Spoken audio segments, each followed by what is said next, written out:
Faites attention à vous qui voulez vous marier, parce que vous allez rencontrer des bagarres. Regardez l'histoire d'Abraham, d'Isaac et de Jacob. Est-ce que vous vous rendez compte que ces trois messieurs ont tous eu des femmes stériles? Il y a des familles, quand vous y entrez, vous devez être lourdement consacré par Dieu.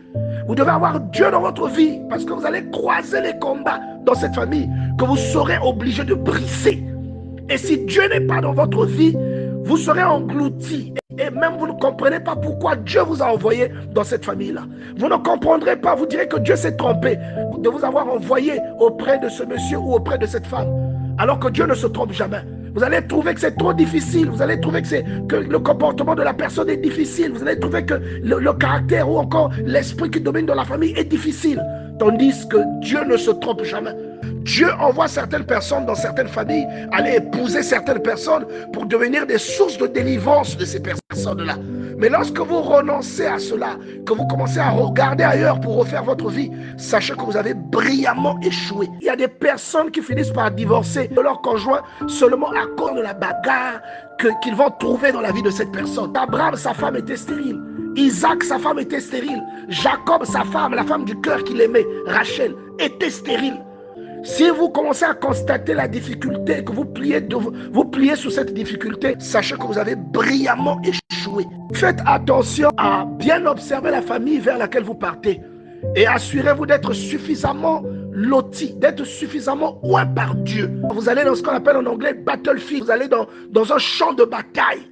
Si vous allez vous marier à quelqu'un qui appartient à une famille où il y a des muets, soyez sûr que vous êtes suffisamment intime à Dieu pour briser cette malédiction, pour fermer cette porte, afin que cet esprit n'entre pas dans votre maison. Si vous allez vous marier dans une famille où il y a plus d'un infirme, une famille où il y a des choses bizarres, anormales, que vous remarquez auprès de certaines personnes, des tares bizarres, des retards bizarres, bien-aimés, soyez sûrs que vous êtes suffisamment intime à Dieu. Soyez sûrs que les paroles de Dieu seront trouvées en vous, selon Jean chapitre 15, verset 7. Soyez sûrs que lorsque vous parlerez à Dieu, vous serez exaucés. Tout comme Isaac avait invoqué Dieu pour sa femme, tout comme Jacob avait invoqué Dieu pour sa femme, et sa femme fut guérie. Soyez sûrs, bien-aimés, parce que dans le mariage, chacun vient avec des bagages. Souvenez-vous de l'enseignement que nous avions fait il y a au moins 3 ans à propos du mariage et de ses mystères. Dans le mariage, chacun vient d'une famille et de cette famille respective, nous avons également des colis, nous avons des bagages que nous transportons et que nous emmenons dans notre foyer. Et ce foyer devient un champ de bataille. Vous devez être conscient qu'il faut passer obligatoirement par Jean chapitre 1 verset 12 afin de freiner tout ce qui n'est pas normal.